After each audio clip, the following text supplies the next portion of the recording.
Hey, Pastor Steve Waldron. I hope you're having a great day or night in Jesus. Thank you so much for being with us. We're in the book of Proverbs, the 25th chapter. We're on lesson 75 of our verse-by-verse journey through the book of Proverbs. Do check out our other videos on the book of Proverbs, and Romans has been completed. Genesis has been completed now, and we're also in the book of Matthew. About 3 times a year, we just take a batch and try to go verse by verse through the Bible, hopefully coming up through the help and grace of God with an online commentary of every verse in the Bible. So we're in 25 and 19 in the 75th lesson of the book of Proverbs. This is pithy sayings, wise sayings. God used the wisest man from Adam until Jesus to do this. Absolutely amazing materials. And so it says this is epistles in the Old Testament. It's the way I like to do it because it's Christian living, really. So confidence in an unfaithful man in time of trouble is like a broken tooth and a foot out of joint. Now, isn't that the truth? So you're in a crisis. We need faithful people. When you have an unfaithful person, it's like a broken tooth. You go to bite down, you can't do it because your tooth's broken, and a foot out of joint. You go to step down, I've got a broken ankle, and got a plate in there. Yeah. So an unfaithful person in a time of trouble is like a broken tooth, foot out of joint. What an astute observation. And then verse 20, as he that taketh away a garment in cold weather, and as vinegar upon nitre.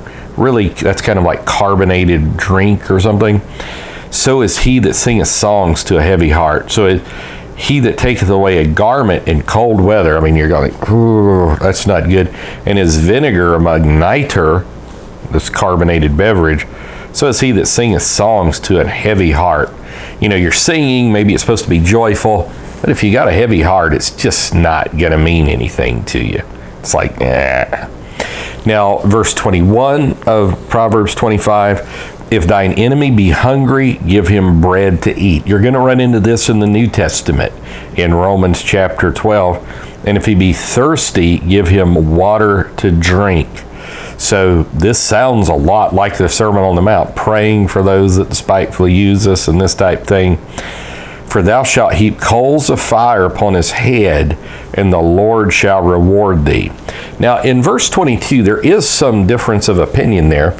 Some people say that that's carrying hot coals from one household to another in a basket on somebody's head, that you're really helping them out there. Others would say that because you're doing these things, you're causing your enemy to blush. That's kind of the way I've always read it, but I do just want to bring out the other interpretation. But the Lord's going to reward thee. So let's start at verse 21 again. If thine enemy be hungry, give him bread to eat. And if he be thirsty, give him water to drink. For thou shalt heap coals of fire upon his head, and the Lord shall reward thee. So do good to your enemies. God's going to reward you. And you'll heap coals of fire on his head. He's going to get all red in the face. The north wind driveth away rain. Boy, that's a good meteorological observation. So doth an angry countenance a backbiting tongue. So when people come to you with gossip or backbiting, think of the imagery there, biting somebody in the back. They got their back turned and ripping the flesh. That's what the term sarcasm means in French, to rip the flesh. Look at them mean. You don't want to fill one of the entrance ways of the portals of your spirit with a backbiting tongue. We should love, let all things be done unto edifying.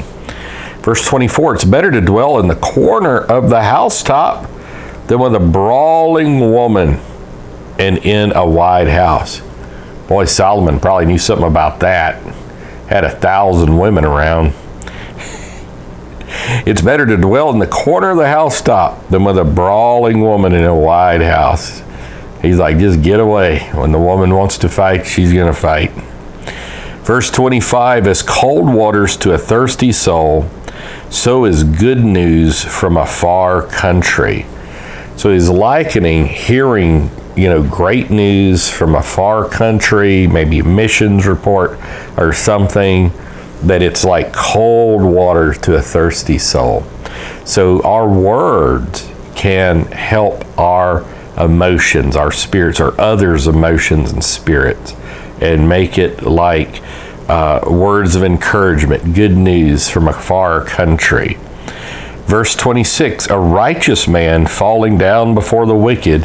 This has happened a lot in totalitarian dictatorships, communism, and the like, is as a troubled fountain, a fountain that's not coming up properly, and a corrupt spring, a spring that's supposed to be there. We've had a spring-fed pond before in years past.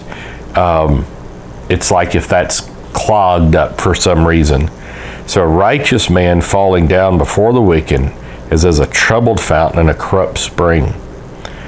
And so it is not good, verse 27, to eat much honey. He knew about blood sugar problems even then. So for men to search their own glory is not glory.